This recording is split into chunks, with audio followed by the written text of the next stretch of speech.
Every year in the United States, hundreds of thousands of patients fall in hospitals, with 30 to 50% resulting in injury. Injured patients require additional treatment, and sometimes it means prolonged hospital stays.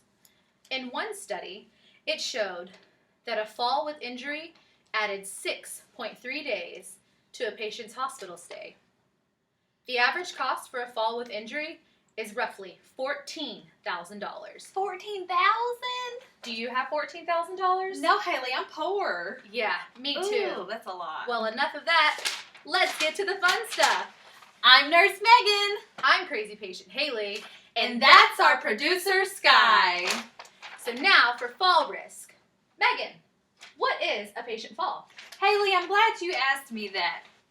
A patient fall is an unplanned descent to the floor with or without injury to the patient and occurs on an eligible reporting nursing unit.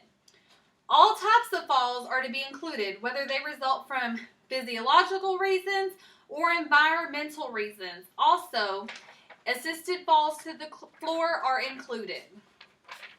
Okay then. Yes. Okay, Haley, and who exactly is at risk for these falls?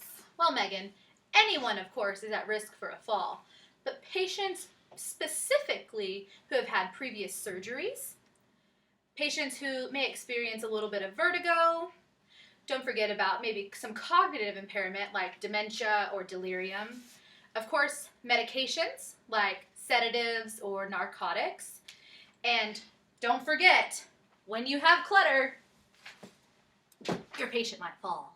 Oh, yeah. Also, Clutter. patients maybe they have like bathroom urgency, they want to rush to go to the restroom, can cause some falls, and those who can't see quite as well. Those are.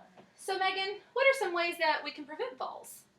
I'm glad you asked. There are plenty of ways to prevent falls. Like Haley said about the clutter, pick the stuff up off the floor. We don't need clutter all over the floor. Pick it up just like Haley did. Keep your patients' rooms clean. Bed alarms. Use but do not abuse. Only use when necessary. You can't just put a bed alarm on everybody because people are going to get bed alarm fatigue. Only use when necessary. Keep your call light in reach. Your patient cannot reach the call light. If it is over there on the other side of the room and it's on the table, the little side table, they need it next to them. Excuse me. Frequent toileting. Your patient needs to go to the bathroom. Sometimes they forget. They're just gonna go. So you need to be sure to offer toileting. Your hourly rounds with your 4 P's. What are your 4 P's? Pain, potty, position, and possession. Give your patients their stuff. Gait belt. Gait belt. It is your friend. Let's use the gait belt on your patients. But don't use it for choking them. No, you don't choke your patients. You use it around their waist. Also the walker. Megan, We have a walker here. I think that I know how to use the walker. I think it's just like climb. Haley, no, Haley. Get down. You see this head injury? She's about to get another one. Well, Haley, how do I use it, Megan? keep your feet on the floor. Oh, just like that. Now move it out. Instead. Okay. Good job, Haley. Encouragement. Encourage your patient. Thanks, Megan. You did wonderful. And also, remind your patient to call. You know, you forget things sometimes too, and if they need to go, they're going to go. You've got to remind them to call you. And then don't over-medicate your patient. Not a good idea, Kim. Do not over-medicate your patient. Okay. What are some fall... 1 minute. Okay, we're ready.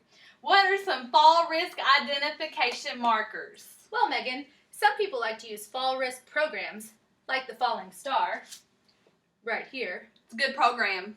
Yes, it is. Don't forget about fall risk bracelets. Give you a little sneak peek here.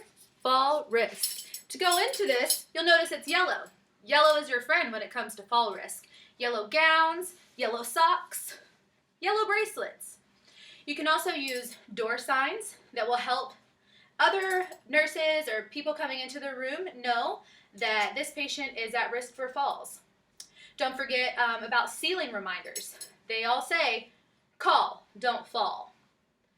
So Megan, what about if your patient falls? What will you do? Good question. Sometimes the patient just falls. You can't do nothing. They get a little vertigo standing up, and then boom, they're on the floor. So what you do is if you're with the patient, you assist them. You have them and you kind of ease them to the floor. That way it doesn't hurt as bad and they don't, do what Haley did to herself. Doesn't feel good. Doesn't. And then you call for help. You don't run out of the room and shoot down the hallway screaming for help. You just go to the door, holler for help, use the phone, use the walkie-talkie, get someone to get in there to help you. If your patient has a head injury, you don't want to move them. So you just check them, see if they got a head injury, if any other injuries. You stabilize your patient before you move them. Then you move the patient to the bed with the teamwork. Y'all got to use the teamwork to get that patient up off the floor and get on the bed.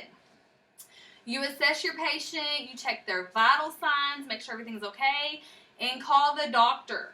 The doctor may order x-rays. You need to let your doctor know. And then you reevaluate the patient. On the fall risk scale, your patient might have been a low fall risk. Well, guess what? Now they're going to be a high fall risk. And then you do a post-fall debriefing with your supervisor. Y'all all get together, see what went wrong, see what can be improved to prevent future falls with that patient. And you never, ever chart a fall. Don't chart it. Don't. You can do an incident report, but you do not chart a fall. Never happened. Do you chart a fall, Haley? Yeah. Oh, no. It must be that head injury.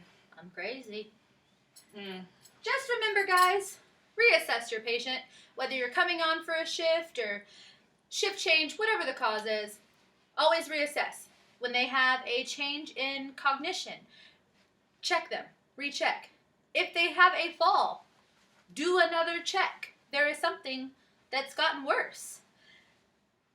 Use the Morse Fall Risk Assessment. You can use the Schmid Fall Risk Assessment and also the Hendrick Fall Assessment. That one's my favorite. Yeah. The Hendrick. They're good ones. Good They things are. to go by. Really help pinpoint everything. So, we also have here, if you want to come look, a couple of do's and don'ts whenever you're using a walker. Of course, what I did earlier, that's a don't. No. So, Megan, I think we've covered it. Yeah, just remember to check out our board. There's some good information on there. You might help you in the future. All right, And if you Haley. have any questions, Sky's there to answer. She's a girl. She's great. Wonderful. We love her. So, All right, Haley, and just remember, call, don't fall.